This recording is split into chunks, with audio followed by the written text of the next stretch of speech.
Welcome, Jewelers. Welcome all to a very special episode here of the Jewelers Live podcast, a DefiKingdoms podcast.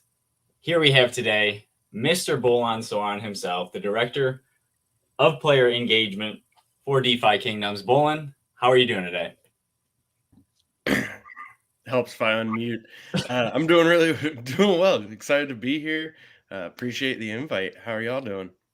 Feeling good. As always, we got our good friend Daggs here. Daggs, how you doing today as well? I'm doing all right. I'm still rocking the visages. Doesn't look like a custom one there though. This is the regular one. I didn't have time to print a plague mask. I was going to.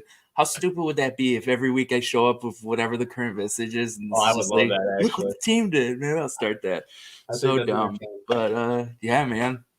Happy to be here. Feeling good. Looking good. Got the Vizzy in hand. We got Trade Room here as well. And real quick trade. We just saw a donation there from our good friend Two Noobs, a new donation bot for content creators. So link down below if you want to support the Jewelers. But Trade, how are you doing? You just came off a 2-hour stream, bro. This dude's a grinder. How you doing today? Yeah, I'm doing fantastic. It's a good close to the year. It's a new year.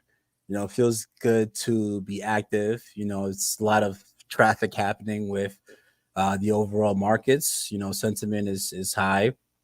Getting snow for the first time in the northeastern region.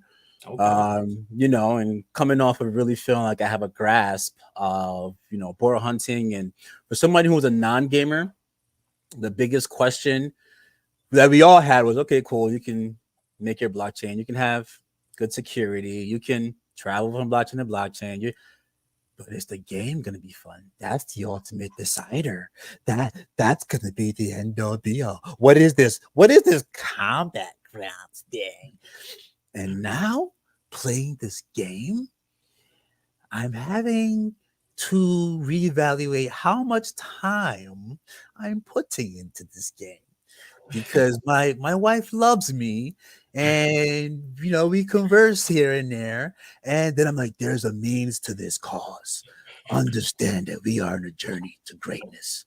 It's different, bro. It's no longer just grinding video games when you got a little earnings behind it. So going into 2024 team with that kind of sentiment in the community, this whole Clayton thing that okay, all right. Clayton, figure it out. We're still doing our thing. We're still building here. So it feels good. I'm happy to be here. Love being a part of the Jewelers Guild. And love getting a chance to come in, hang out, and talk some crypto. Mm-hmm. We're gonna talk a bunch of crypto. We're gonna talk a bunch of DFK overall here today. A lot of questions for Bolon. We're gonna try to pry, not too much, maybe get some alpha. We'll see what we can do. But a lot of cool stuff coming. And I think that'll be the topic, the main topic of the subject matter here for today. Daggs, you want to lead us in here with the opener? You had a question for Bolon, I believe. Hang on. One thing. Yeah. Trade. How'd the Dark Summon go, baby? Oh. I missed it. You're muted. Oh man, so we didn't get the ninja. You got the ninja? We didn't get the ninja. Oh. Shit. But we did get a pirate wizard. Okay. And Wally was in the chat, so whether he just wanted to make me feel better or something like that. He said the wizard codex has a strong utility kit. So the fact that and the monk does as well. So the fact that I had the monk wizard is a good combination, and I threw a greater finesse stone on it, so the dexterity came out at a 20. And it came out as a fisher, and I believe pirates are. You got fisher. You had two gardeners. You got a fisher out of it. That's cool. Got a fisher out of it. So that's awesome. The fact that I now have such an advantage on dexterity, the build out is going to be crazy. So yeah, it went well. We didn't get it all, but I'm probably going to do just kind of watching people use these mythics. Probably do 3 or 4 more for 2024. Sweet. And try to get something cool out of it. Well, with that wizard subclass, right? Go ahead, Bolon. Sorry. So that's January 2024, right? 3 or 4 more January. Well, listen, this one didn't go too bad. It went well. So I'm like, okay. You know, I've been sweeping floors, whether it comes to the basics, the commons, I've been sweeping floors and it's working out pretty well. So probably dropping the bit of alpha that I want to do, but burning these mythics at these levels before, you know, we get to certain places is just, it's a smart thing to do. And I just see so many strategies and so many players doing so many things, and all you have to do is look, and you learn so quickly from the community. So that's awesome. I think we're gonna kind of just real quick, Daggs. We're gonna kind of ask Bolon a off the wall question here that we didn't really plan, but you know, it was a subject a topic of matter, and you chimed in, Daggs, on someone else's stream about level 20s, burning level 20s, burning level 15s maybe versus burning level 100s. You're saving your greater atonement crystals. Bolon, I mean, without without giving, of course, timelines exactly, you know, do you think it'll be an extended period of time before we obviously get to level 100s? You know, is it more worthwhile to just burn these level 20s now and potentially, you know what I mean? Like, Daggs was kind of arguing the fact that, you know, waiting till 100 to use these items that are never going to be minted again was kind of his idea. The greater atonement crystals, saving them for a 2 level 100 dark summon, where you get the full boost. You're automatically going to be able to pop that bad boy up to level 100, and you just start level 1 with a greater atonement crystal. Yeah, I mean, I'll say the greater atonement crystals is an interesting one because they will no longer exist. Right. You know, I think if somebody wants to hold on to those, like I can see that argument. You know, as far as like when to burn heroes, burn them now at level 20, burn them at level 15, whatever the case may be. Like, the reality is it's going to be a while before we got level 100, right? Like, I hope we all know that. If we don't, it's going to be a while. But you know, as that level cap increases, as like crafting comes out, as more combat comes out, like that meta is always going to be evolving. And so like there's never going to be a single time to make the like best hero, right? So personally, like, I'm just flat out too impatient to wait that long. But you know, you can also make the best hero for the situation that you have now, and then maybe in, you know, a year that's not the best hero for the situation that you are now in. But that doesn't mean that it was a bad choice. Like, that doesn't mean you wasted anything, and maybe that hero still can contribute to another dark summon to get another hero, or whatever the case may be. But I mean, Sticks Intern is right. I am always pro burn just because I like burning stuff. IRL also, but you know, legally speaking, of course. But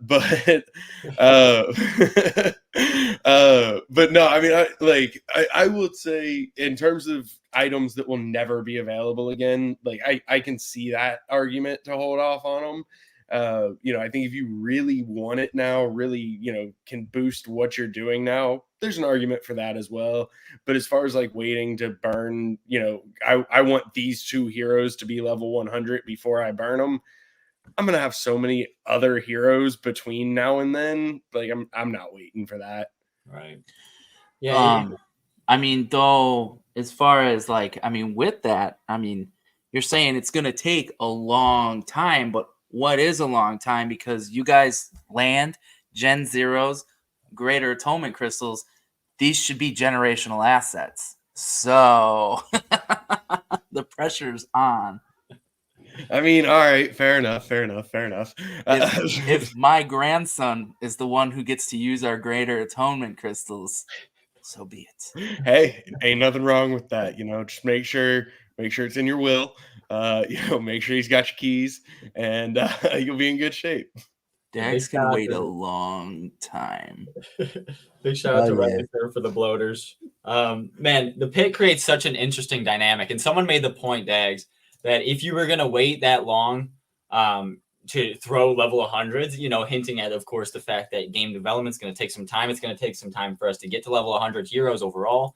That you would probably just sell those Greater Atonement crystals at that point, because, you know, it's going to be a good bit of time from then on. And again, no more are going to be created that we know of.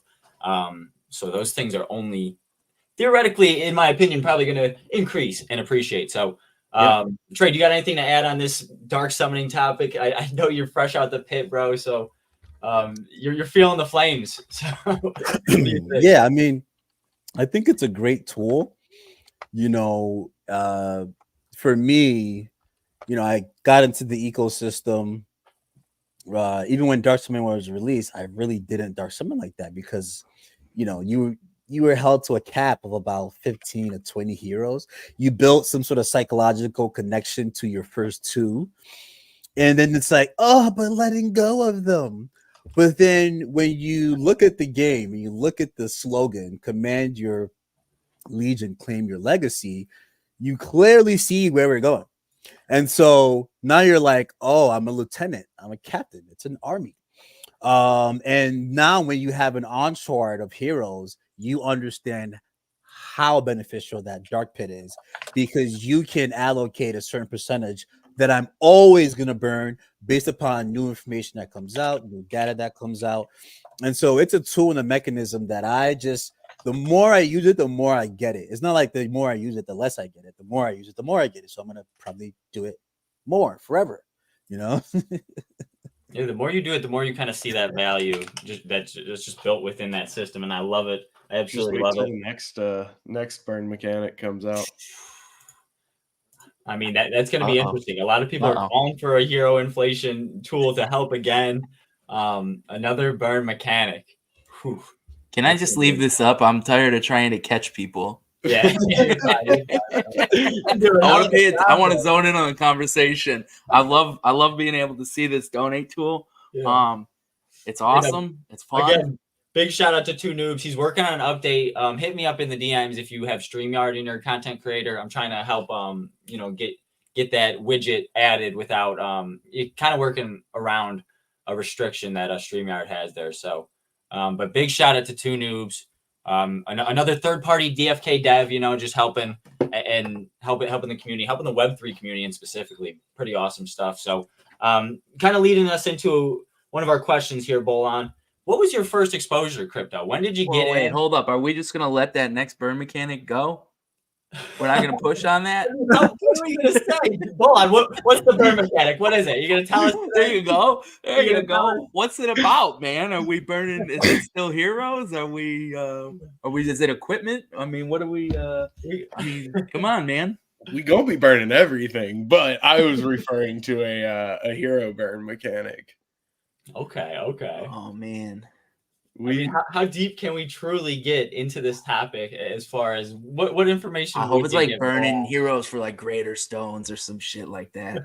Oh my god, there's been some good suggestions in the community. Like just different ideas, and I wonder if they'll mix and match certain things. And I mean, he said heroes, so it is another hero burning mechanic. That part is verified. So like 10 commons for a guaranteed like legendary or something like that. No, nothing for rarity. Okay, so he didn't say no for the greater stones. So that's. I'm just saying when it comes to influencing outcomes like that. Okay, I think dark summoning is about as far as we'll see that go, at least in the anytime near future. That's. You just get into so many different things, and Hubert in particular is very protective of that system, which he should be. Yeah. And so, even people have talked about like with dark summoning, like, hey, let me add a third hero to boost the rarity more. And it's like, no, interesting idea, but like, no, the balance wouldn't be there with that. So maybe some stuff like that in the future, sure, but I think that'll be farther out. This one, the one that we've got planned, I think y'all are gonna like. I'm excited for it. What about something like where I throw like 5 more monks in to boost the chance of getting a monk as primary class, or manipulating secondary or primary class? Is there anything? What's that? That's like a Paragon system, isn't it? I think is what it's called in some games. That's sweet. Yeah, everybody loves Paragon systems. Yeah. I mean, again, like I think all of that is on the table. Yes, I think a lot of that gets harder to balance. Not that it can't be balanced. To be clear, it just takes a little more work to balance it. But I do think there's some interesting potential there for ways to like combine, existing heroes and like burn one to like help the other in some way, shape, or form. Yeah. So I think there's some interesting stuff there too that could happen in the future. Because there is speculation. I mean, I think it's bullshit based off of some of the summons that I've done. But there were people who swear by the first hero you put on the left are the traits that most likely go to your new hero. But can we like maybe that's something like boost one hero or boost another, boosted heroes? I don't know, man. This sounds too much like the flame theory. You know what I mean? No, someone didn't freaking Beetle really Dude say there was from what I something to heard. the flame theory though? No. Dude, it's Somebody so funny. there was an AMA. Oh, so they were just trolling? Yeah, he was 100% just trolling. Bastards. The only thing I do, and I kind of tested some theories early on, but I was like, you know what? It's just I don't believe it anymore. I don't believe it. So now I just put if there's a girl, I put the lady first. That's all I really do. Always put the lady first. And we've been hitting, bro. I don't know. That's just courtesy, bro. That's just courtesy. You know what I mean? Ladies first, man. Bring it back. Bring back the chivalry, you know. So there's one about like the way that the statue's eyes spun. Oh, I don't remember exactly what it was, but like if the eyes did this, it was a mythic, and it was like, well, I can rapidly prove that ain't the case because my ass ain't getting any mythics. Yeah, right. I love it. I love the theory crafting that the community puts together. It's just intriguing stuff, but I don't know. We'll see if we can get any more information on the burn mechanic to come in future weeks. That's interesting. That's interesting stuff. Mm-hmm. But Bolon, what was your first exposure to crypto? When did you get in roughly? And just tell us a little bit about that story. Yeah, I mean, my first exposure to crypto, like broad scale in general, would have been like Doge and all that crap on Robinhood years ago when, you know, every early 20s dude with a cell phone was like, ooh, what's this? I was one of them. So that would have been like first exposure. And then really, honestly, DFK was my first like DeFi exposure. It's really how I got into DeFi and kind of learned the hard way. But yeah, like prior to that, it had all been very surface level. Like obviously, you know, familiar with Bitcoin and ETH and all that crap, but like never got far into it. And then DFK came and kind of changed that and figured out what a MetaMask was. I'll never forget that day. It was not an enjoyable process, but figured it out eventually. You know, got some money in and just kind of went from there. And now it's so funny how like used to things we get. You know, somebody said something about like, I can't even remember what the topic was, but they were like, you know, I want to do this on CoinStore after Jewel listed. And I was like, okay, so like just do it. And they're like, no, you can't on a centralized exchange. And I was like, oh, I don't use those anymore. Like everything is Dex's now. Right. So it's really funny how like once you get into it, you just kind of stay in it. But yeah, shout out to DFK for getting me involved. Yeah, we started at the same time. Yeah. You want to know how stupid I was when I got into DefiKingdoms? I thought DefiKingdoms, like the DeFi part, meant like defiance. So like I thought that was gonna be like part of the lore. I mean, we are pretty defiant, like as a so bunch. I was like, all right, defiance. Why do they shorten it? So, like, Defiance Kingdoms is the Goose Guild. Oh my gosh, that's hilarious. All right. I mean, that is interesting, though, that you say DeFi specifically was your first experience because it was mine as well. You know, I don't know about you, Daggs, and Trade, but everything else before was, like you said, just centralized exchanges. And it's kind of like you have to almost put yourself backwards in time a little bit sometimes when you're talking to people or friends or family who know about crypto, but they don't know about DeFi. Because it's two different realms. You know, I could tell someone about Bitcoin. They're like, oh, yeah, I've heard of Bitcoin. I've heard of Ethereum. But they've never heard of anything deeper than really that. And that even Ethereum sometimes is too deep for them, you know? But I don't know about you, Trade. Did you ever do anything DeFi protocol-wise before DefiKingdoms, like staking, anything in terms of that wasn't on like a centralized exchange? Yeah. I was dipping and dabbling in crypto. I always had my main thesis of XRP. Always had my main thesis All right, of XRP. 97% of the current tokens going to zero. Always had a thesis of you have to have real utility. Always had a thesis that, you know, stock market is 240 years old and its first 20 years was a shit show too, you know, and just all of that. So when I got in, I'm like, all right, I have my safe bet, my long term in XRP. But then I saw freaking DeFi Kingdoms, and it was a year or a year and change after the NFT saga. You know, NFTs had gone up and started their trek down. And so when I saw DeFi Kingdoms combining everything, that's where I left the other protocols that I was using. And I primarily had MetaMask because I was using the Ethereum network and then the Binance chain network, because that's where it was at when it came to GameFi in those early stages. And then lo and behold, you know, crypto Twitter is what linked me to DeFi Kingdoms. And it like you were scared of how high those APRs were, but you went in and you said, huh, there's things going on in here. There's a combination. So that's kind of how I got in. I was already in. I had already got rugged a couple times. So you go in with precaution until you look in and you realize, okay, there's something here. And interestingly enough, to finish it off, even till this day, a couple of my friends that I've gone in, when they refer to DeFi Kingdoms, they're like, oh yeah, I logged into DeFi the other day.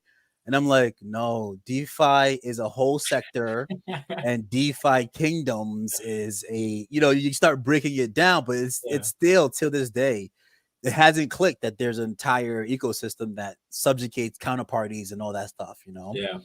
You know, one of the bigger influencers on crypto in general on Twitter was like kind of speaking on all the, you know, like the slang, the crypto slang that's in the space, you know? And I thought it was hilarious because truthfully, like if you talk about any of this stuff, if I'm just kind of like, even spitballing an idea to like my girl or anything like that, or a friend who doesn't really know crypto, just telling them about it, like they're looking at me like I'm crazy for, you know, 5-10 words in. And I'm like, you forget that these aren't real, like normal terminology. You know what I mean? It's pretty funny, but you're like, you haven't even gotten to the idea yet, and they already are looking at you like you're crazy, and you're like, oh crap. Yeah, I like, messed up already. I'm done. Never mind. Appreciate you you tell them to you're look at it, embedding but- NFTs within an NFT and then selling it as a package. Oh my goodness. Something, you know, you're talking about NFTs in a package. I'm super excited, Bolon, about KP's dark market. Honestly, we were hearing about it in spaces here today about like, you know, boar hunt packs. I'm playing one on the side. I haven't put it up yet just because we're talking, we're chatting. Oh, that's the wrong one. What are you doing? That's the wrong one. But we're playing a little boars on the side over here, you know. Whoa. I think I can do some here. I'm gonna. We gotta remove turn that these one. banners off to get trade back in here. Hold up. Oh, it doesn't go back to the end. Yeah, we'll do that. Where you at? Give me 1 second, Trade. I got it. I'm gonna hit it. Thank you. There he is. It's so dumb because when I did it before the stream, it brought the other donate screen to the bottom. But all right, that's perfect. Yeah, but what was I even talking about again? I'm sorry, I lost track. About doing a boar hunt. You were talking about Mythic Swap. Oh no, KP's dark market. There you go. In specific packages where, you know, you could sell packages of boar hunt ready heroes that people could go on and just buy. You know, kind of simplifying the process. This is how we, you know, keep layering on DeFi and Web3. Just for example, like how much do you guys as a team at DFK love these third-party applications that just keep building upon your own product? Oh, that's 100%. Like that's what we want. That's the goal, is like we are building our product, but there's so many other things that can be done with these assets, with, you know, this ecosystem. Like it's not ours, it's everybody's. So we love to see it. We love to see people, you know, building on top of it. Like that's why we, you know, figured out like how to put the castle together to be able to highlight those people and highlight those tools. And you know, we like obviously there are times where, especially for like the developers in our community, there's times where we can't give them information yet because it's not public information yet, even though we know it's going to impact them, and that's unfortunate, but we try. You know, we try to keep them up to date. We try to give them as many tools and information as we can at the time that we can. And that's where, like, I don't know if any of y'all are in the developer discussion channel in our Discord. There's a community dev role that you can react to get, and then it'll add you to those channels. But like whenever we do patches or anything where we change different contracts or whatever the case may be, like Zip goes in there and puts out a breakdown of like, hey, here's what's changing, here's the contract that changed, here's what changed in it. Like we try to be upfront with that stuff because we want people building. It's awesome. Like it's a lot of fun to see these other third-party tools. DFK Quester is what I use to check on on number of boar hunts at all times. Like I just go to Quester. I don't even look anywhere else. So it's really cool to like have these different things that are out here. Dark market, I think, is going to be really cool.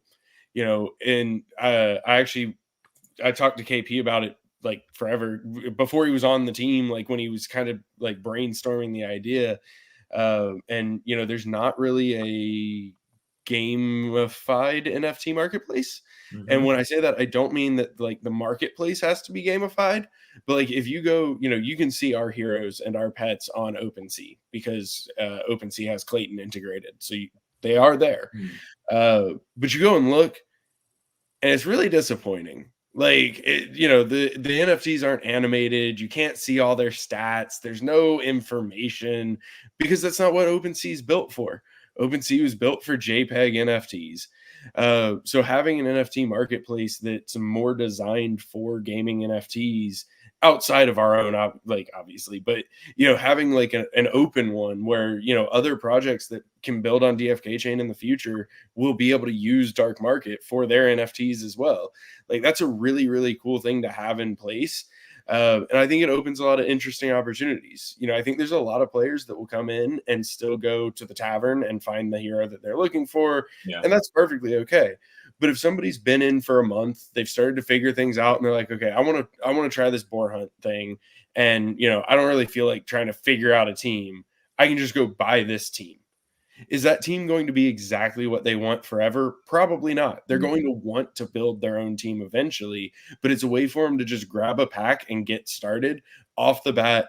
And ideally, the people selling those teams are making them logical teams. That's the hope. But I think it offers really cool opportunities. And I mean, that's what Web3 is all about, is just, more people building towards a similar goal to make a really cool universe. I think. Yeah, go ahead. Question about the dark market. Is that going to stay third party? I believe that is the intent. Yes. Cool. I think. Yeah, I know I said third party, but like KP did kind of transition into the team, of course. Yes, but he's been working on this since prior, still working on them. So like that, it is KP's thing.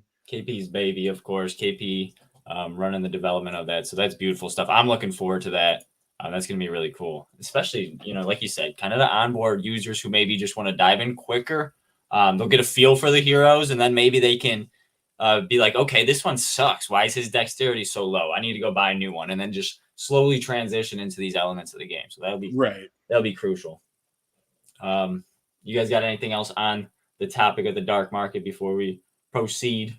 I'm reading these donation comments are out of control.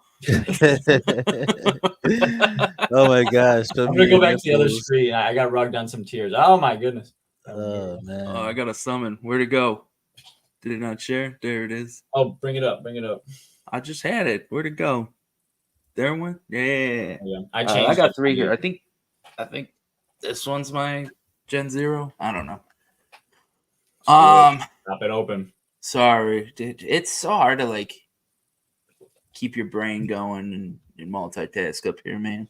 That's because you can't. Your mind can't leave the thought of the new burn mechanic. You're probably still 20 minutes behind, thinking about what does he get? What do they got in store for us, man? I got a dark summon lined up too. It's a double last stand. I think it's a Legionnaire, rare Legionnaire with Ninja that I'm shooting for. Okay. Because I think it'd be cool to get some agility on the Legionnaire. So look, while you prep that, right? I have a question for Bolon, if you guys would do me so graciously to ask. Of course. So, I'm a macro guy, right? So, 2021, 2022, 2023, now 2024. And I remember when the Harmony Bridge happened and when all that heebly jeebly was going on. And the sentiment was like, the sentiment was still good, but there was like a 30 percentile that just were relentless. And I remember you, Mr. Bolon, being in the chats like a knight, maybe a paladin, maybe a dragoon himself, and just taking the onslaught of just concern, anger, viciousness, and feeling like that's one of the only ways to actually feel the sentiment of the market. I'm sure like you are the most in tune person to feeling the market, whether bullish or bearish. And obviously right now things are looking pretty decent. I do charts, things of that nature. So we recently just had the Clayton incident. We know that these things happen. These things happen. And so the thing that way they happen is, what are the redundancies that you've set in place? And for me, it was amazing to see the transition from an ecosystem that's happened before, the transition to another place, and then to set the right redundancies in place to make sure that you're not affected by something that had happened before. That's economic hardening theory. And a lot of that has to do with security. Okay, yeah, prices can go up, but what is your security like if you're going to be a cross-chain platform that has homes on different platforms? So it was just, what do you see the sentiment has been now with this second occurrence? Because I feel like the community kind of just brushed it off. It was like, okay, whatever.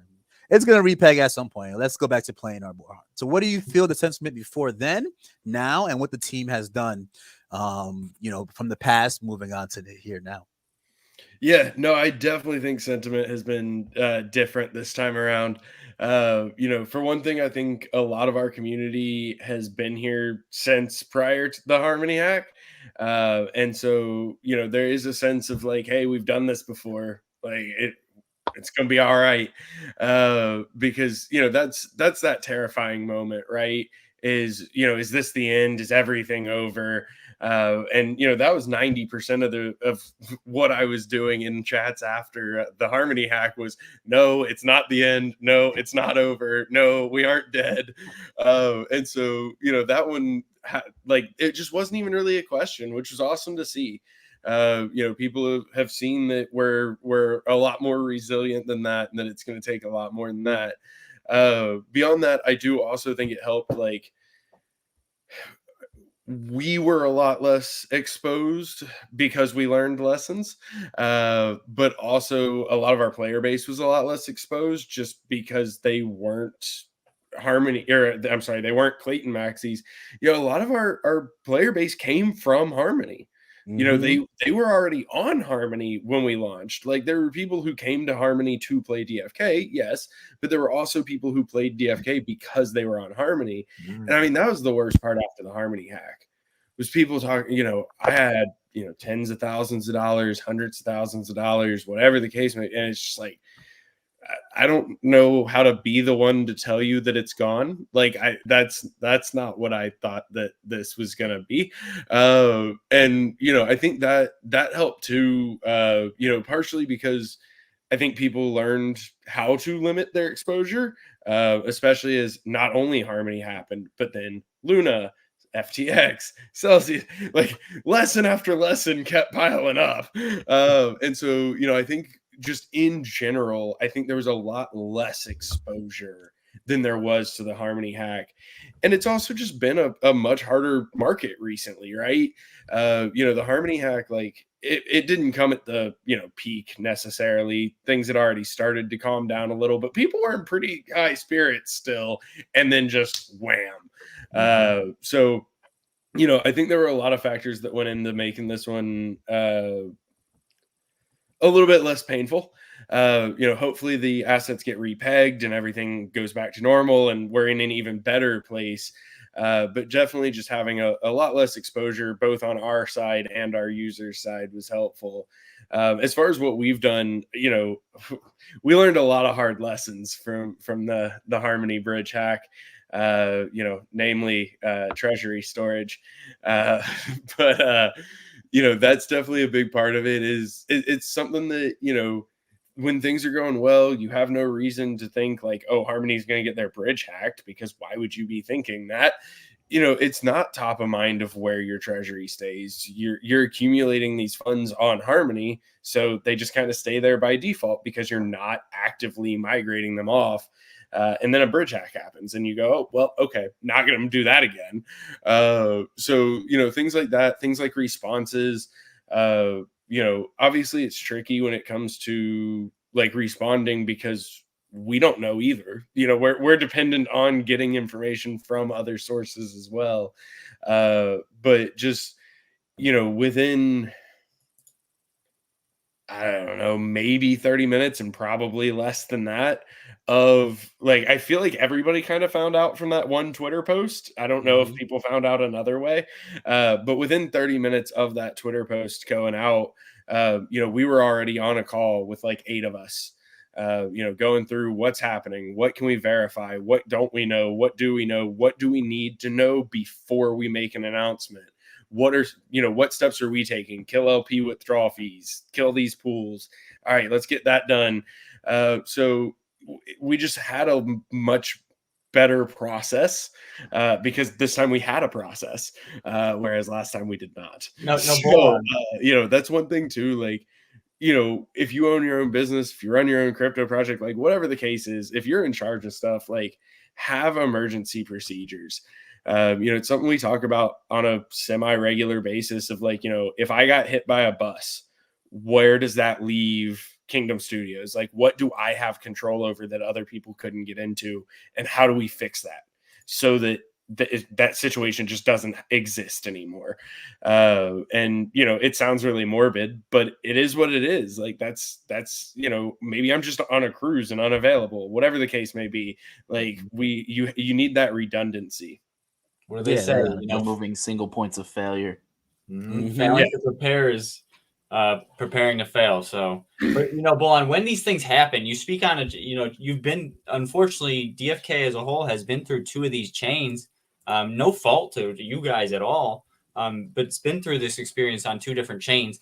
From Harmony versus Clayton, is there an immediate response, or not necessarily immediate, but is there an urgent response from the chains themselves to get back to people like you guys and say like, hey, this is what happened? Or is it kind of like in the dark and you guys have to, grasp at straws and try to pull out, what you can say and what you can't say? So in an ideal situation, it should be the first. I will say like the 2 situations are a little bit different too, because Harmony ran their own bridge. That was Harmony's bridge. Right. Okay. Orbit is not Clayton's bridge. It is the largest bridge on Clayton. There's tie-ins there, but they do not run the bridge themselves. Yeah. So that was a little bit different too. Part of our problem when the Harmony bridge was hacked was that we couldn't get a hold of, they wouldn't respond to us or anyone else, and that was part of the issue. Was like, hey, this happened, okay, fine, like what's happening? Like, what are y'all doing about it? What can we find out? Nothing, just nothing. And so that was definitely a part of the issue. With Clayton, it's been a little bit trickier. They have been responsive and trying to respond, but it's also not their bridge. And so, it's not directly within their control, at least. And that's where, it'll be interesting to see how the next few weeks go, in terms of Orbit and Clayton, because that's the other side, right? Is everybody wants immediate answers. So do I, so do we as a team. Like everybody wants immediate answers. But there aren't immediate answers. People were coming in, 2 hours after the fact. Are the assets going to get repegged? Who knows? No one knows right now. Like we got to have some time before we even have an idea of what's really going on. So, you know, in an ideal scenario, yes, like you should be responsive and we should be getting information. You know, round 1 did not happen. Round 2 has been better, but it's not their bridge, so they don't have the information. So it's kind of an interesting game of telephone. And we'll see how that one shapes up. That's a good distinction, but you know, of course, we just hope this stuff never happens again. Obviously, but you know, we're just glad, like Trade Room said, you guys put these precautions in place with the you know the history that we've been through. So that's just beautiful to see. That just again shows how prepared and resilient the team truly is. So we love to see that. Beautiful, beautiful stuff. Let's see. Let's get into a little bit about you know, we spoke on community already. We got an exciting thing coming up. You know, we're playing boar hunts right here, of course. We got a community-led tournament from another guild in the community, Mythic Squad, of course. It's going to be SI, Sticks Intern himself, and Too Honest, another, you know, big streamer as far as gameplay goes. He loves to play the game. He likes to play boar hunts, as does SI, of course. So they're going to be kind of commentating a community-led tourney here. I'm going to pull it up on screen real quick. I believe the article is here, so we're actually going to pull that one up. That's what I want. But here's the tweet. You can find the sign-up form right under that. And just a little, you know, very, very well thought out rendition of a tourney on a PvE game. Bolon, how do you feel about, you know, we spoke on third-party devs, but have you seen this yet, first off? And are you interested to watch this? So I have seen it. I will be honest, I have not read all the details yet. For anybody who has missed it, I've had the flu for like a week and it has just kicked my ass. So I've been slacking. Sorry, Mythic Squad and Sticks Intern. Actually, you know what? I'm sorry, Mythic Squad, Sticks Intern. I'm not sorry. But I have not had a chance to read the details yet. However, I'm super stoked for it. I think this is absolutely amazing. I'm super excited to see like guild play, you know, just community-based content like this. I'm super excited to see it continue.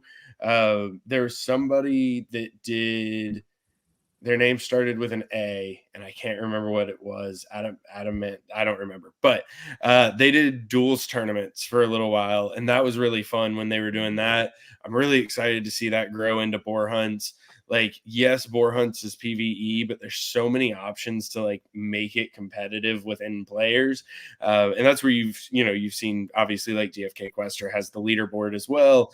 You know, we do have some plans on that front. Not yet, but in the future. But I'm really excited for this. I think this is going to be awesome. I think it's a really fun way to engage the community. And like, you know, most of our players are boar hunting anyway. So why not make it, you know, make some friendly competition out of it? Yeah, the shit talking has commenced. I know, Daggs, you're signed up already. Well, how you feeling? Tell the good people. Are you ready? Are you prepared? Or are you just winging it, bro? So I made like an uncommon team just out of a couple level 10s. I think I threw like lesser stones on them and just kind of wanted to get them to level up the way I wanted. And the level ups were shit. So it's like I don't want to do it again. But and like my habit is like I'm making these heroes, but I'm still trying to get good active and recessive traits. Like I don't know how far, like Bolon, what's the timeline for those? And I'm still prepping around them for a boar hunt team. Like to be perfectly honest, I really don't actually know where that is on the roadmap. Like, obviously, it is on the roadmap, but I'm not actually sure. I saw somebody ask. I want to say they put it in his name a question. I hope they did, because I'm not sure where on the list active and recessives actually are at the moment. I mean, I would say from my perspective, I would put them after at least basic class codexes. But again, I'm not the one coding it or making that decision. But yeah, I'm actually kind of curious about that myself. I was going to ask Hubert in next week's AMA about it. Well, I'm not as excited about the active traits as I am the passives. Yeah. Like I don't know if you've seen my endeavors to try and get like a Some of double them. giant slaying ninja. Like I'm it got not to the point excited where I to go pulled a against your passives eventually. yeah, like I got a mythic double giant slaying sage, and I'm not like I wasn't even as excited because it wasn't a ninja. And it's like that's where I'm at, man. You got some monsters as far as the actives and passives go, especially passives, but man, that's I'm gonna be excited for Well, those that's what I was passes. saying earlier about like building the perfect hero, right? Is like, you know, you build these guys, actives and passives come out, and they absolutely slay. And then maybe at higher levels you want something different, and Mhm. that's okay. But I think actives and passives are going to be very interesting. I think it's going to be a very big dynamic shift in combat as well. Yeah, I And it think would be so wild too. if you just like went and found out like because the actives you only get to use them once per combat. But it's like I wonder like so I couldn't give a shit about actives right now. And what happens if that's like just the general consensus about the community and your guys like, okay, maybe we put Amnesia 5 on it. And then I'm like, I'm a fucking dumbass. Mhm. I think they're going to be strong enough that we probably aren't going to be changing it, but we'll see. I mean, you're absolutely right. Like that's kind of, that's why we remind everybody so often that like anything can change in the combat system. But I don't know. I feel like we're going to make those pretty strong and they're going to stay one shot. I love it. Yeah, Trade. What were you gonna say? What were you gonna chime in on the topic here?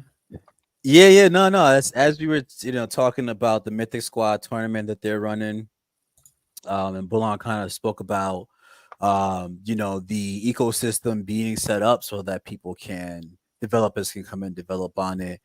Even for me, GitHub is a place that, anyone who's a developer that's working in a space would want to go and just look to see the validity of any project. And I see DefiKingdoms is there, right? When it comes to search engine optimization, there's nowhere where I don't see DefiKingdoms. Even on Instagram, I see the foot page of DFK start to pick up.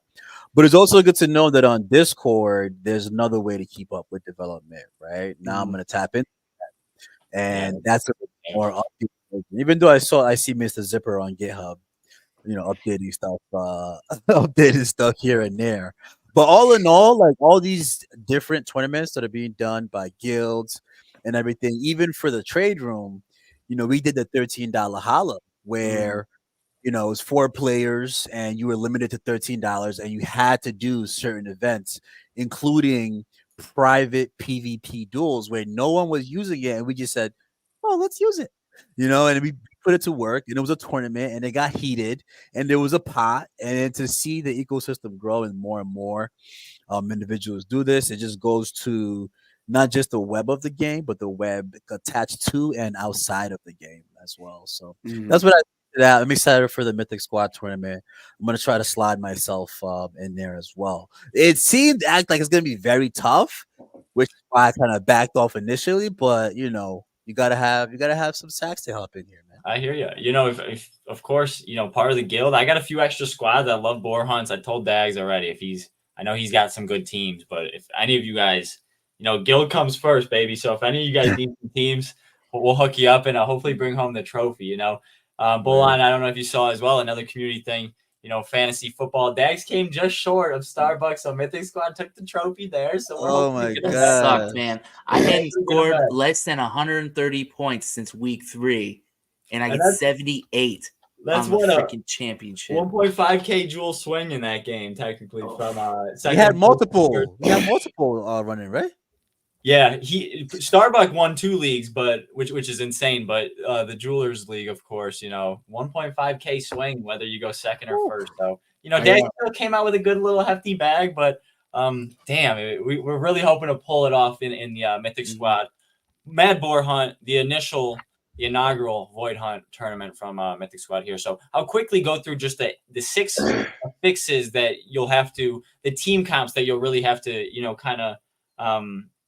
The restrictions really is what I would call them. So devoid a fix here. This first one is just anything. You can go any team that you so choose. So probably 3 of the 4 classes that are available, or those triple knight comps if you like them.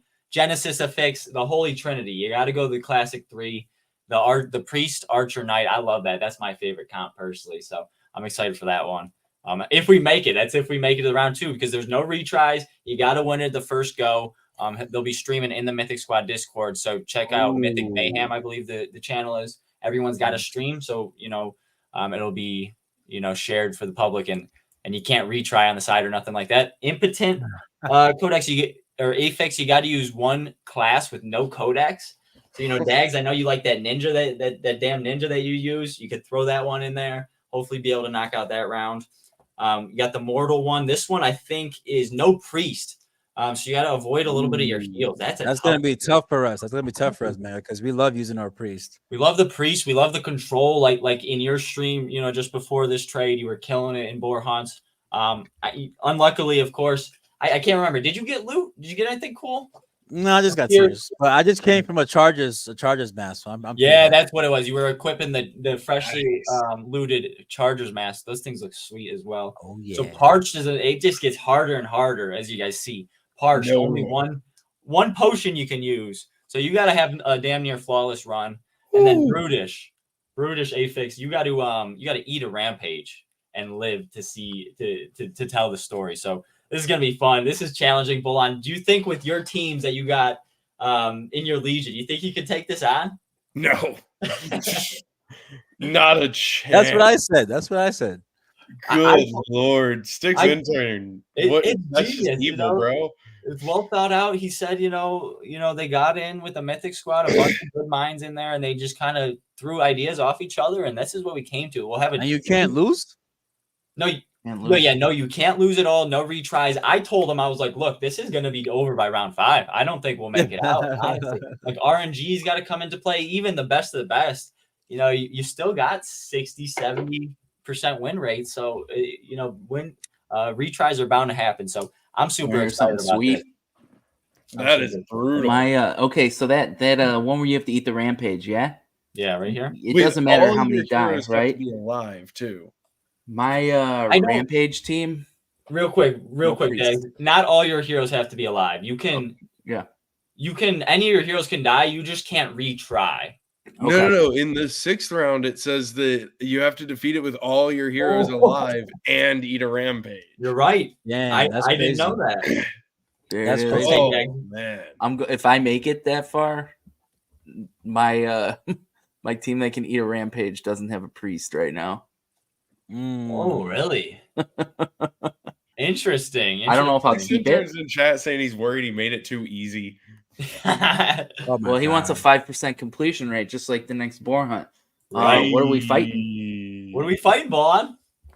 Dude, did you watch Christian Peter with Cabby? I have not seen it yet. She almost slipped. It was like close. He was like, "What's your favorite thing to draw?" And she's like, "Oh, well, it was." Oh wait, I can't tell you. It was awesome. No, Cabby. No. But I think she made it seem like it was a piece of equipment. Are we gonna get any? Are daggers coming, man? What? Are they coming? I mean, next, can we get are we gonna loot it? Just tell me. Are we gonna be able to loot a dagger? I don't even know.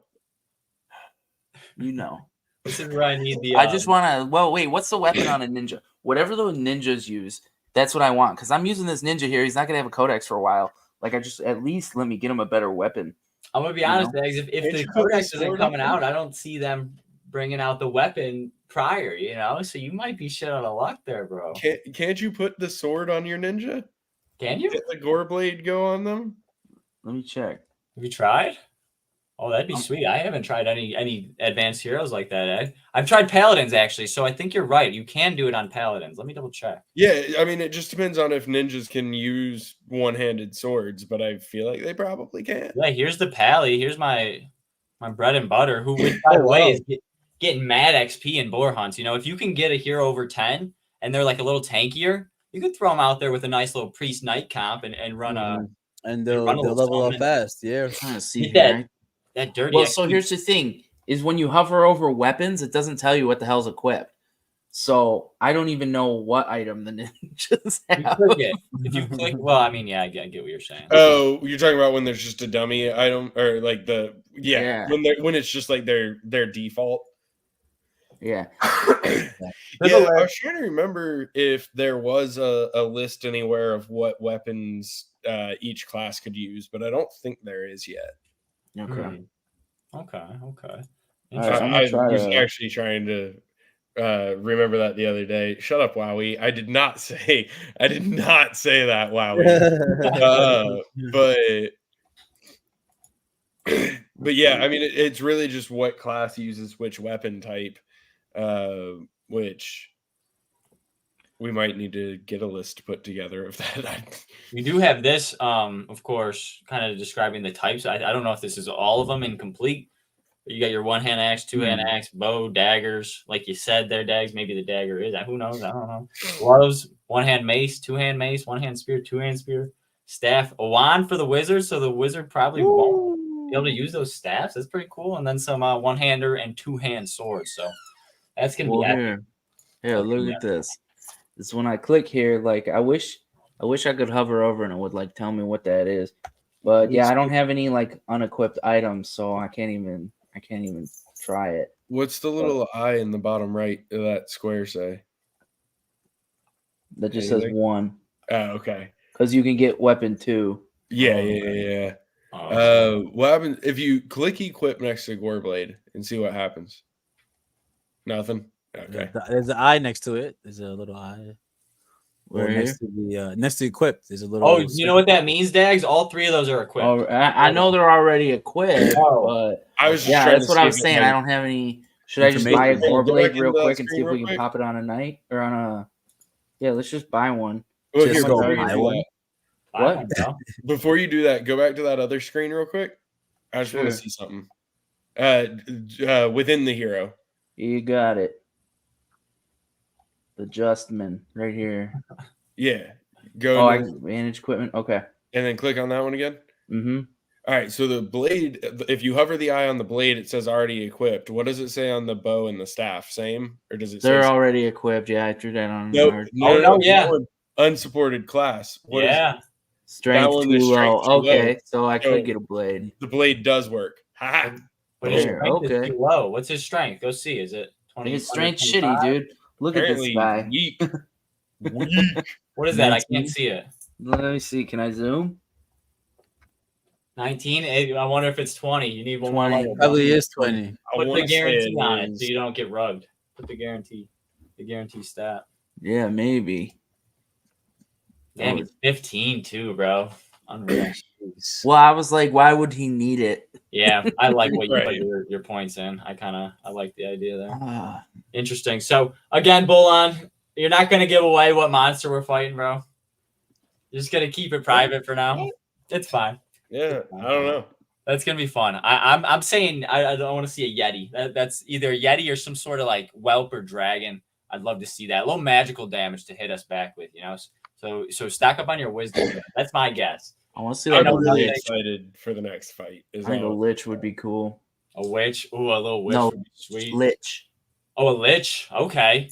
Bolon, real quick. I just found out today that we have an eclipse coming across the United States in April. You guys could I don't know, potentially do a little marketing event around an eclipse if possible. I didn't know we had an eclipse coming. Neither did I. I found that out today. I was like, no damn way.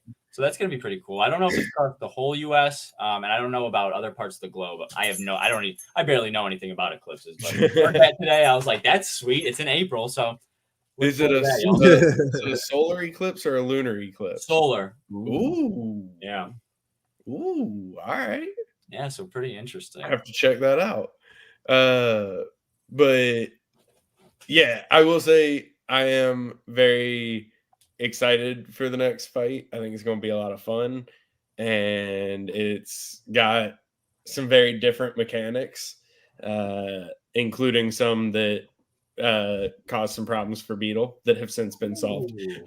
But we may or may not have caused a delay in order to be able to do some things with that fight that'll be good for us to be able to do with future fights too. So that's kind of the cool thing right now, right? Is like, don't get me wrong, I'm also a very impatient person, so I want more stuff now. But like, we're building out this whole combat engine. So every time it's like, oh, this would be a really cool fight. It's like, okay, well, I guess we're gonna build it, and then we have to actually like build the engine for that. So it does take a little extra time, but I think it'll be worth it. And you guys wanted like a 5% success rate on that, right? I mean, I wanted a 5% success rate on Boar Hunt. How do you? This one, I think we need to make about 2. How do you judge that? Like, are you just testing and be like, oh yeah, this will screw people over? Because you're gonna have guys who are just going to like completely overanalyze this. You're like, wow, like Matty Pesk, and Bob Nothing. I think Bob Nothing was the one who released to the community that was like, hey, if you taunt, you can't get hit with a charge. Like how do you determine like this probably has a 5% chance of success? I mean, we really don't, I guess is the short, like if in terms of like the overall win rate. So like, you know, using the Boar Hunt as an example, like we wanted it to be challenging, but obviously like, yeah, once people start to learn the mechanics of that fight, it does get easier. And so a lot of play testing is kind of the short answer there of like, you know, how viable is this comp? How important is figuring out the mechanics? Okay, let's say you have the mechanics figured out, you have a decent team. How at this point, what are we looking at here? And that's where, like, you know, we've seen the Boar Hunt win rate kind of steadily increase. And that's okay. Like that's what it should do. Yeah. But it's also going to top out around what, probably 70-75%. Because RNG. Yeah. Like, you know, there's going to be matches that you're just not going to win. Yep. You're just, nope, sorry. You know, I had somebody, I was talking to him in general chat, and they sent one of their replays. It was like turn 4. And I was like, yeah, you're done. Like, it's game over for you.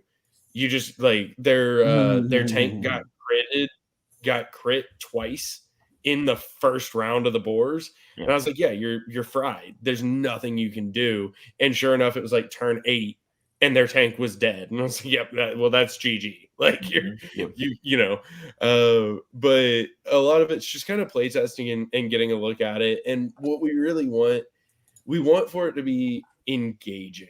You know, whether that ends in an 80% win rate or a 50% win rate, like whatever, we want it to be engaging.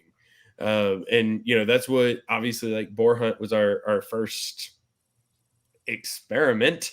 And it's really cool to see like 100,000 battles have been started in 12 weeks. I think something like that. You know, that's absolutely awesome because that means people are going back and playing it. It means that people enjoy it enough to keep playing it. It means that people beat it and still want to do it again. They lose, they still want to do it again. Like that's what you want. And then after that, like win rate comes into play with like drop rate and, you know, that kind of stuff you can kind of tinker with. But what you mostly want is for it to feel fun and be enjoyable so that people keep coming back and doing it again. Yeah. And was there like a composition or like strategy or something that people were doing where you guys were just like, these motherfuckers?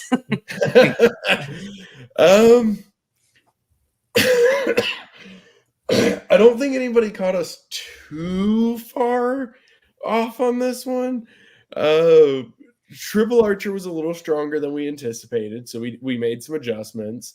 Aside from that, like I will say, I think people have done a better job at beating it with classes without skills than we had given credit for. But that's not bad. Like that's fine. Just we figured it would be more of a struggle for people. But some of these freaking heroes y'all got, like, especially because the boards just aren't tuned for that. Yeah. So, you know, somebody sticks intern goes in there with like a freaking 50 agility shapeshifter, and it's just like, ha, nobody can hit me. And it's like, okay, well, yep, you get this round.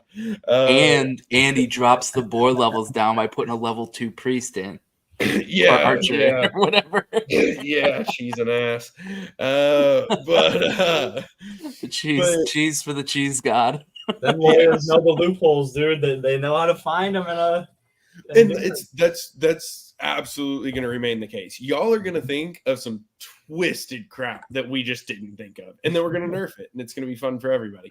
But there's only so many wild things that we can come up with that we can test around, and somebody's going to have either that ridiculous idea that shouldn't work in a million years, but somehow it does, or they're just going to have that fringe hero that we just didn't account for, and we're like, okay, well, we got to fix how that interacts then. And that's part of game design. Like, if you look at most MMOs, I play, well, actually I haven't played in a while now, but League of Legends I've played for a long time, and I've spent many hours. They're always updating, because there's always a meta that somebody's going to manipulate, and then they're going to fix that, and then somebody's going to find the new one. And that's how it's meant to be. If it's a game-breaking meta, you fix it fast. Mm-hmm. If it's not game-breaking, it runs for a season, and then you change stuff. And that's our goal. That's our plan, is like we're always going to be tweaking stuff, and it's a lot of fun. And there will always be, if either you guys know, of course, like within gaming communities, there'll always be people who are like, a fan of a nerf, or, the opposition of a nerf, because they either are using that hero a ton and they're like, no, it's not overpowered. I'm getting a 70% win rate, 80% win rate with it. But no, this class isn't overpowered or nothing. Or the opposite end, who just keeps getting beat by the same hero class or whatever over and over. And they're like, nerf this thing already. And so you'll always have, people who like it and people who don't, but that's going to be fun. I love the balancing, act from game companies and the different metas that kind of come about. And, how big do you think, Bolon, the competitive scene and, the competitive nature of PvP and such will be for the game? And do you think that'll be a driving force to bring that next step of that next, cluster of users in to compete against each other? I hope so. And I think there's a place for it. Like, esports is only going to keep growing, like as an industry, which makes me happy because I'm a nerd and I like watching esports. But like, there'll always be a balance between like live action games and turn-based games. Sorry, saw the Dreamer quote. Obviously, like I referenced League of Legends, right? Watching League of Legends is always going to be different than watching DFK, right? Yeah. You got live action versus turn-based, but people love turn-based games. Like the turn-based games have been popular for a very long time. I've played a lot. Most gamers have played a lot.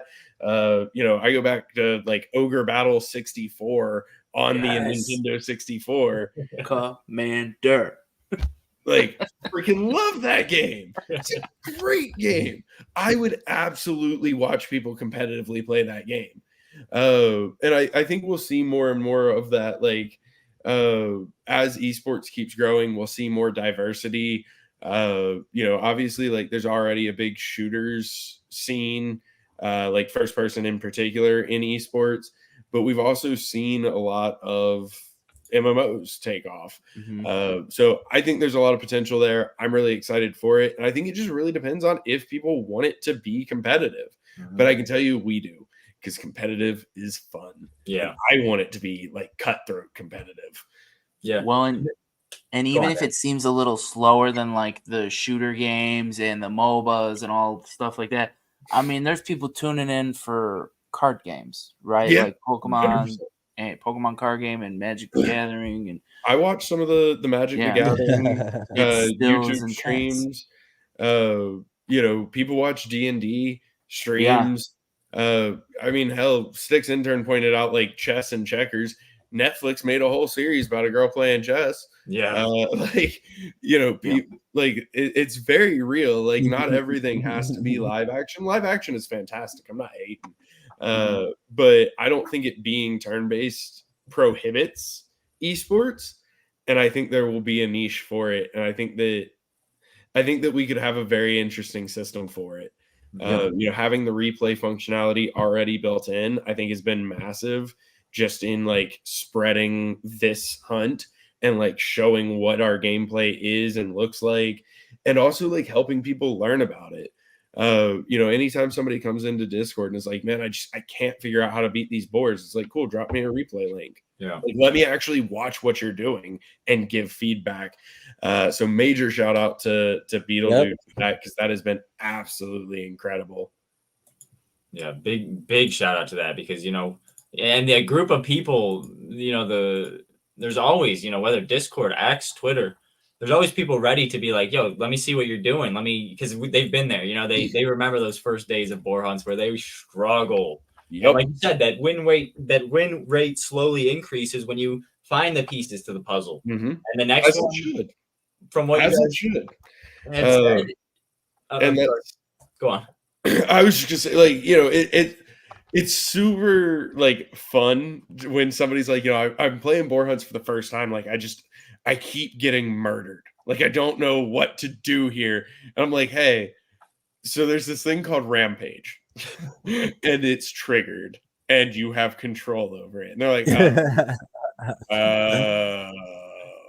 it's just like, yep, there you go. But that's the point, right? And like, even when like, I don't know if we ever, or like simple stuff like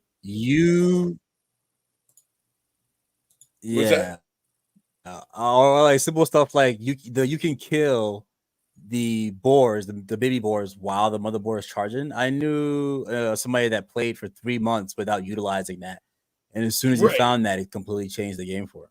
Suddenly your win rate starts going up. And that's where, like, I don't know if we ever actually acknowledged it, but when we did the like preview, like behind the scenes with Hubert, Beetle, Sachet, and Winston, I think we actually turned Rampage off because we didn't want people to see it ahead of time. Wow. I didn't catch that. Because we wanted it to be a surprise, and we wanted people to have to I didn't catch it that. out. And then, like, once people started to figure out how to get around Rampage, yes, we confirmed how to do it, but we didn't want to tell you up front. We wanted people to, like, actually have to figure out how to beat this fight. For sure.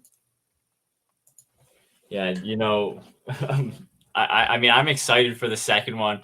Trade, you just last stream and just past this past week, you kind of gauged the sentiment of the community and how hard they felt boar hunts was. And, this doesn't account for, age. You could have people, voting on the poll that just joined DefiKingdoms, or you could have the diehards who were playing since day one. But Trade, what were those percents? How many people said it was too hard? How many people said it was, they thought it was easy? Yeah, I think it was like 55%. So I thought they thought it was hard. Okay. Which you kind of that, I feel like that would have been higher 2-3 months ago, right? Oh, but those who were frustrated with it, they made sure to comment, and you can feel the frustration coming from them. And just like how Bolon said, Mega came in like, oh, okay, hey, let me give you one of your hunts, and the guy pasted his hunt, right? And Mega gave him some advice. But the funniest thing is, there's one guy that came in and said, I've done 20 plus hunts. I've never got anything. I'm going to rage on Twitter. Literally, I saw that. 2 hours later, he landed his first loot drop. Boom. And then he was like, I'm hooked. I get it now. It was the funniest, just like karma, just inertia, just the RNG mesh of just everything just accumulated into one tweet. I saw that on Twitter. That was the funniest thing ever, but like, yeah, you have to play the probabilities, and then once you come in and you understand and you're learning from others, that's a part of what builds a stronger community. So I don't care if this next one that comes out is 1%. We're gonna work that bad boy to 25-30%, and then we're gonna do it moving forward. But I understand why you want to start off and make that next one more difficult, so that curve is nurtured a bit. Well, every game that I've played, well, most games that I've played, you go into a dungeon, you go into a boss fight, you go into whatever, and you're probably gonna have a worse time the first time than the second time. Mhm. Like you figure out what that enemy does, you figure out what their strategy is, and that's the approach that we're taking. Is the enemy has a strategy. It's not just blindly attacking. It's not the blubs. It's not the blubs, It's Bolon. not the glubs. If you want to do as best as you can, you have to understand their strategy. Yeah, and it's like we said, it's just those pieces of the puzzle, and most likely, I don't know, but I'd imagine you're gonna have more challenging pieces to the next puzzle. You were hoping to drop down the win rate, which is gonna be insane, but maybe, and we can only speculate, of course, but maybe that loot's gonna be even more lucrative.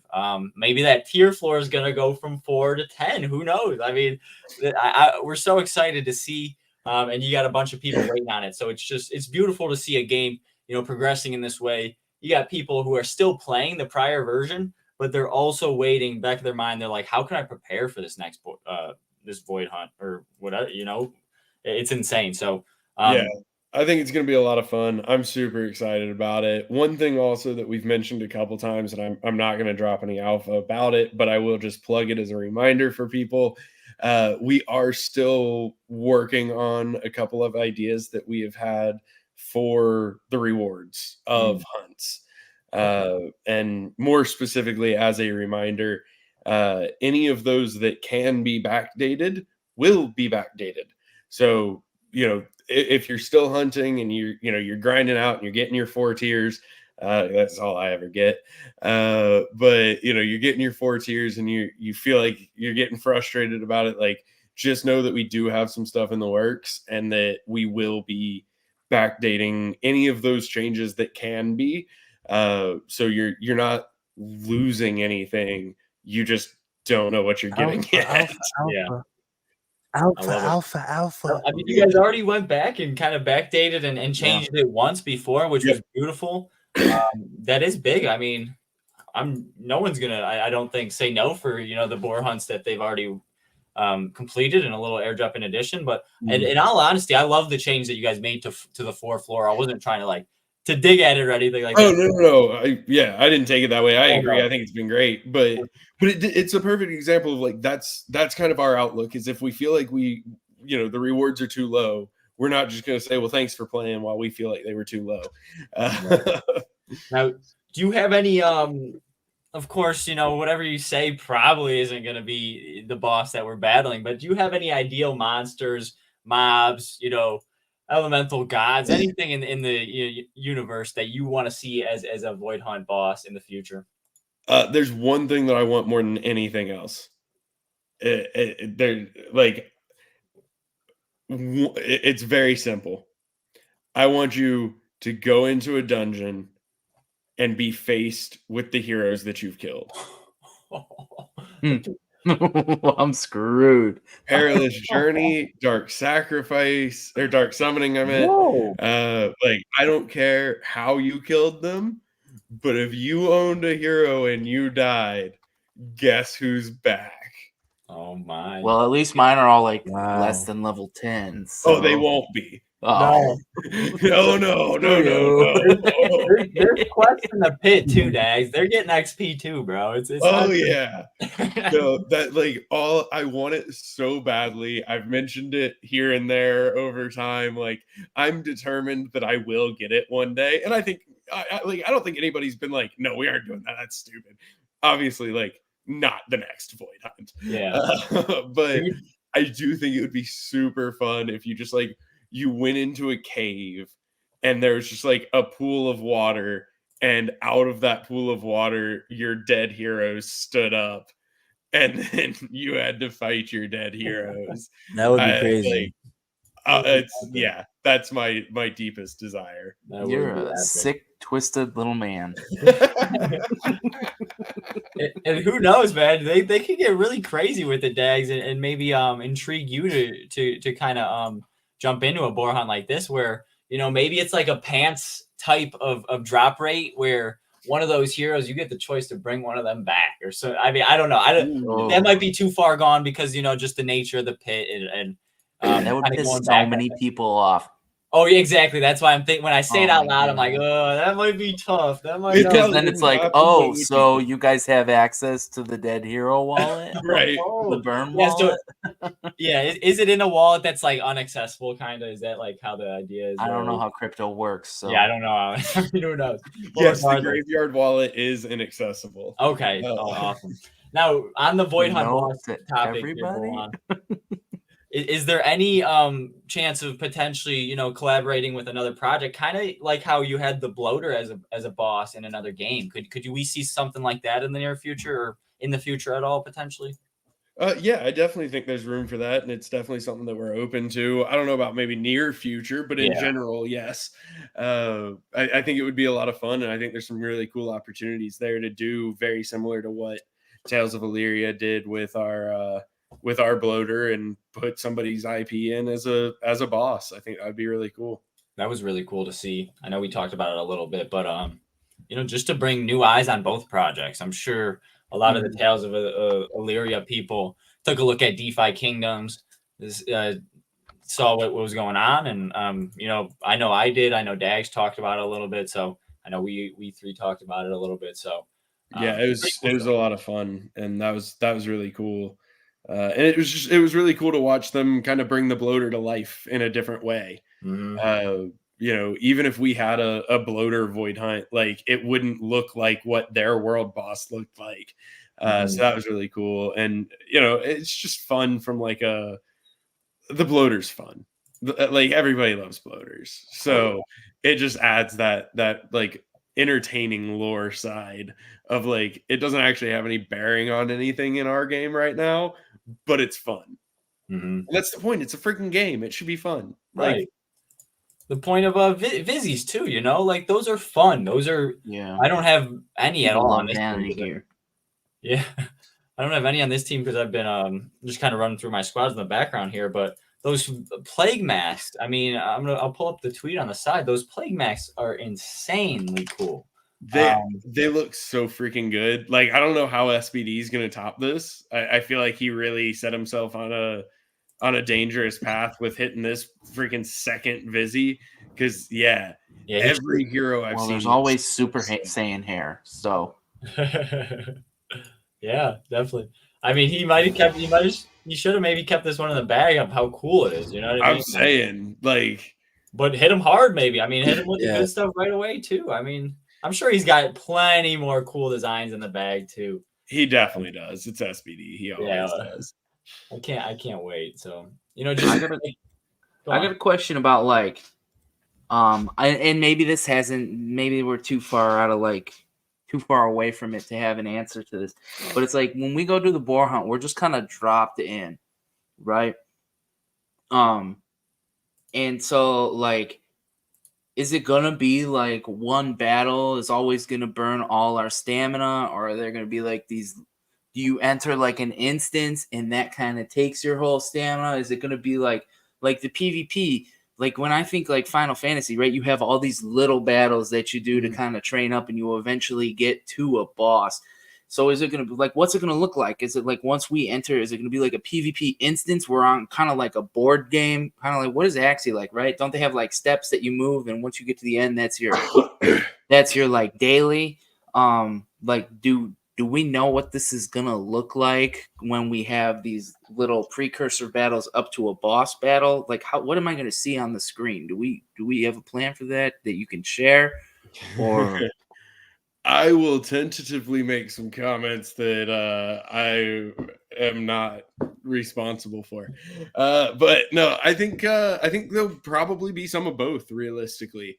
So one thing that we've talked about is having like obviously lower level combat. We will need lower level combat, right? Like you can't say like, oh, every hero below level 10 you don't get combat.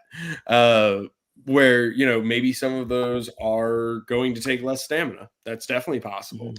Stamina is really meant to control XP and loot. So if a fight takes 5 stamina instead of 25, it's going to give less XP. Yeah. And the loot that it gives is going to be worse or whatever.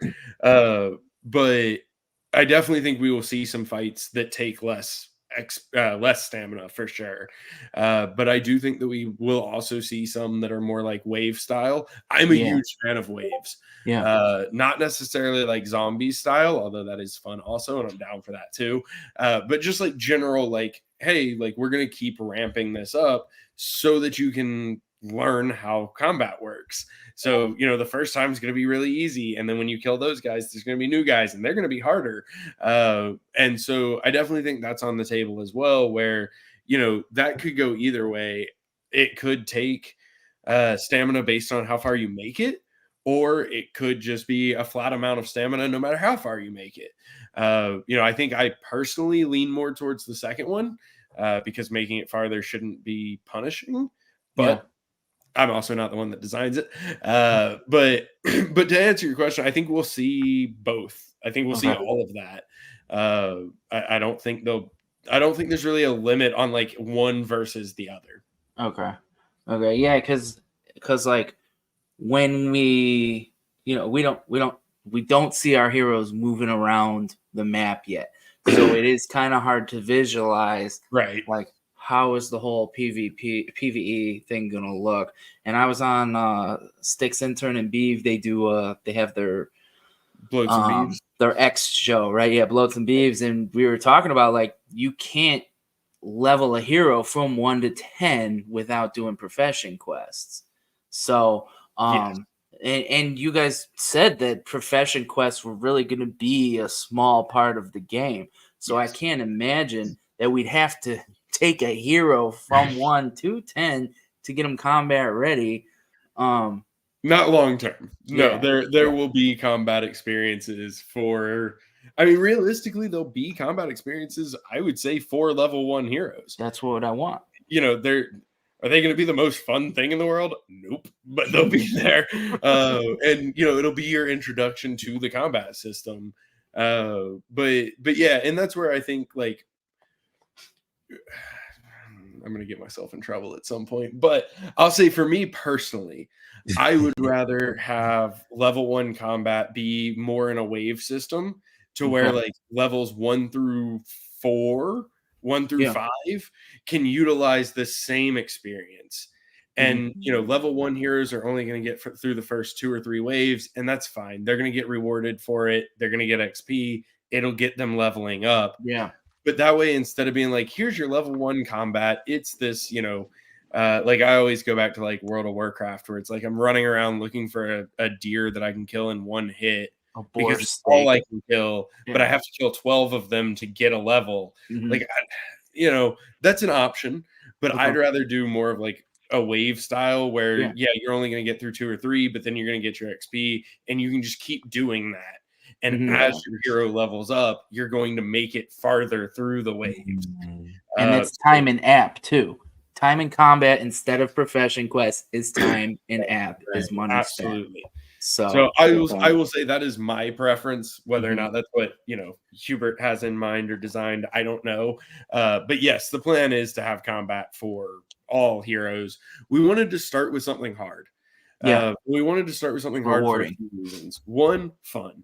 Because you guys have been here, you've been leveling your heroes. You know, you're not trying to go into combat with level 1 heroes. You guys need content, right? Yeah, right. But also, we wanted people to be able to see what the system actually could do, what we've talked about for so long. And so, you know, the boars are meant to be more of a boss, not an entry level combat. But there will be entry level combat. Yes. Okay. I love it. I'm excited. I lost my screen. I lost my camera. So can you guys still hear me real quick? Loud and clear. Can you hear us? Yeah. Good. I reconnected on the phone, so I just want to make sure. All right. What were you about to ask, Daggs? You know, it had something to do. It was kind of along the lines of like lower levels, but I'm drunk, so I can't remember.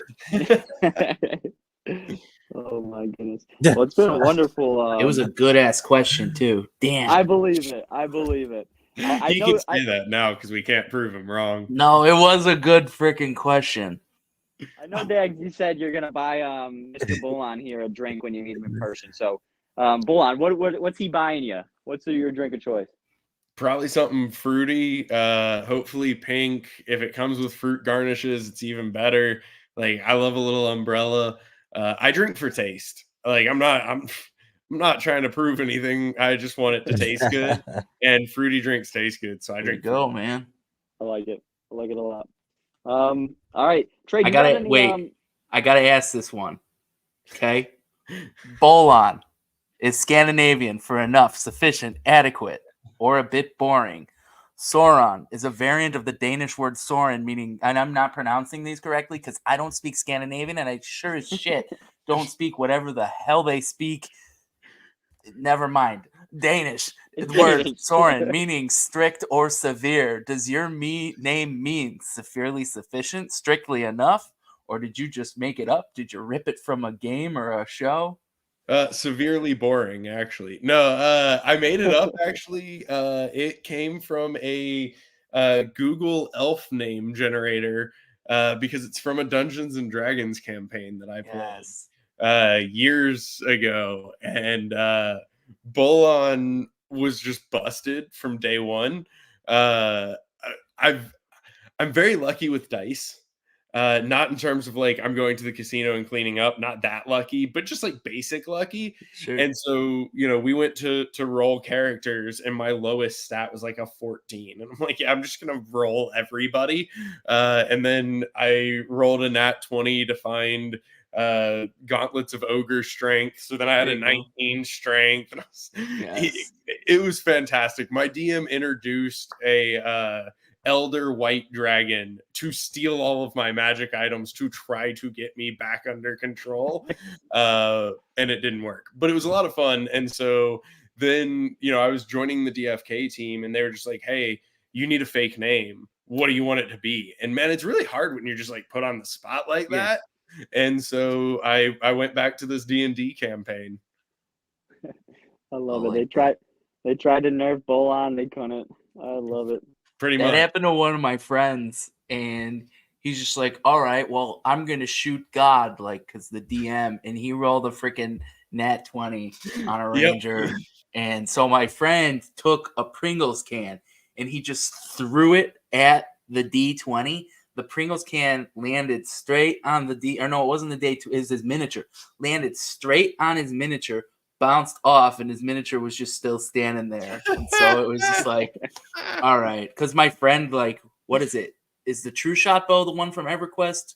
Which one's the bow of true arrows? I don't remember what the D&D 3.01 is. But he misread, like, the rules on it. And the DM didn't catch it until, like, 4 sessions in.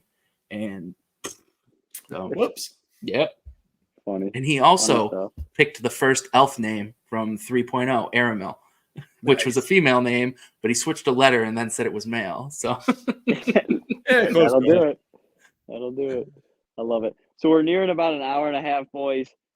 Big shout out to the chat. Big shout out to everyone who came out tonight. Big shout out to Two Noobs again for the beautiful content creator tool that we've been utilizing here. Definitely try that out if you're a content creator streaming DFK. I love to watch DFK streamers. I love to watch new, especially, the ones who either have streamed other games or just are, dabbling in it and trying it out and want to play a game and showcase it. I love watching a new player. So if you're on the fence of, making content or nervous, just do it. You'll either love it or it'll be an experience that you'll remember either way. So definitely exciting stuff. Either of you guys got any, last prying questions for Mr. Bolon Soron here? Yeah, I don't have many questions. We got a lot of output tonight.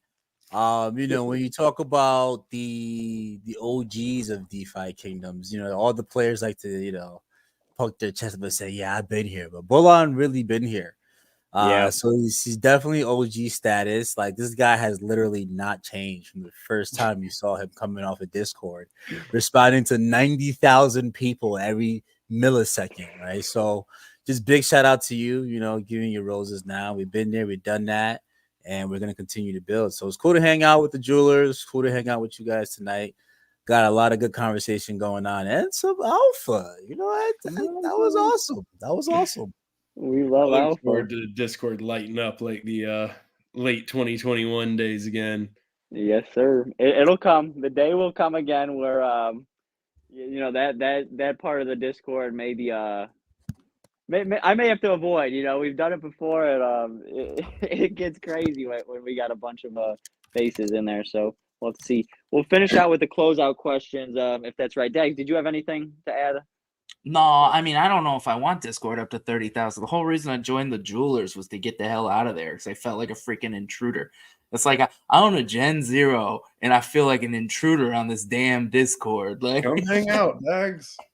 I mean, now it's different. I'm talking like Oh, when back we're in the doing day? sitting there, you know, back in the Sarah days. Oh God, dude, I've been waiting to put slow mode back on. Every day, I'm like, it's today the day. I'm slow mode. I'm gonna get them, and then All right, Mega, hit us with those closeouts. Oh my goodness. All right. You know, give a little short answer. I tried to make them, you know, brief questions, just kind of little quick hitters to close us out here. Again, much appreciation to you, Mr. Bolon, for coming out joining us here tonight. And then much appreciation to everyone here who's taking the time out of their Saturday night to watch us and catch some DFK content. But question number one here for you, Bolon. Favorite basic class that does not have a codex live just yet? Or could it have a codex, right? No codex yet. No No codex, codex okay. yet. So not the 4 that have codexes. I want to say thief, but I feel like everybody says thief. I'm gonna go berserker. Ooh. Okay. A little brute. I like it. Okay, so what's your favorite RPG class in any game ever? Fighter, warrior, like sword and shield, bash shit, whichever one applies to that game. Probably a battle master fighter from D&D. I like it. Kind of leads right into that berserker. Mm. Pretty cool. When pants, Bolon, when pants? None of us got pants. We're all pantsless. They're in there. They're somewhere. We'll hunt them down. Maybe we gotta pull the little trick that me and Trade witnessed and tweeted out, complain about it. When you complain about it, sometimes it works, sometimes it doesn't. There you go. In pants eat before every hunt. What would you say would be one of, you know, it doesn't have to be the most, but an influential game that you played when you were a child that kind of influences what you like today, or you know, that kind of stuff? I gotta give it to Elder Scrolls. Not Elder Scrolls. Sorry, Elder Scrolls 2 actually, but wrong game. Ultima Online is where I was trying to go with that. I blame the flu, but Ultima Online was absolutely fantastic, and I logged. I don't want to know a large portion of my childhood. Oh my goodness, love it. All right, last one here for you, Bolon. You know, if you want to kind of give us, what would you? I know obviously on the thumbnail here we have your profile picture, which you kind of run into in the crypto space here. Would that be kind of what you would like your Vizzy to look like, or do you have any other, you know, features you'd like to see on a Vizzy, a Bolon-esque Vizzy? You know, I feel like I'd be cool with my PFP. I love my PFP. I commissioned that, and it turned out fantastic. But there is the classic Bolon that you know, I'd be pretty okay with. I don't know if it'll show up without this green. There you go. There it is. You know, I'd be pretty all right going old school with it too. Yeah. And rocking more like the kind of goofy Viking. So I think either one of those would be cool with me. What about like, is there gonna be like sound effect Vizzies? Like, can I get one where I crit and it's like I hear Grady going, "Baby"? So I do think that sound effects. Imagine. I do think they'd be super fun. I will say maybe later, but not in the short term. No. But it would be epic. I do agree with that. Like I've been playing I've started playing Call of Duty Mobile again because I was sick and had nothing better to do with my brain. And you know, some of them, like you get shot and you turn into like a bunch of Christmas presents, or you turn into like blue goo. I was like, yeah, that's kind of confetti. Fun. That is cool. Confetti, isn't it from Halo when the grunts explode into confetti? Yeah. That is sweet. Yeah, eventually, if we get to the sound Vizzy, you know, portion of our DFK, you know, just time overall. We want to see the horn that Daggs sent us off with this past week in the AMA. We want to see a victory horn commence across the PvP screen. So that'd be pretty cool. But yeah, a lot of cool stuff to look forward to in DeFi Kingdoms. We'll be talking about it here as we usually do every week Saturdays.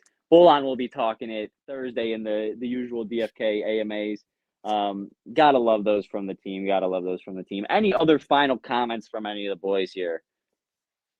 No, Appreciate sir. you guys. Yeah, thanks for having us coming, at man. I had a lot of 7-1. Perfect. I love it. I appreciate all you guys I'm all coming set. out. It's been a good one. Thanks for hanging, Again, Bolon. Bolon Thanks Soron, for having me Director on. of Player Engagement. It's been a great time. And we'll see you all next week, 9:30 p.m. Eastern, and we'll see you in the kingdom. Oh, yeah.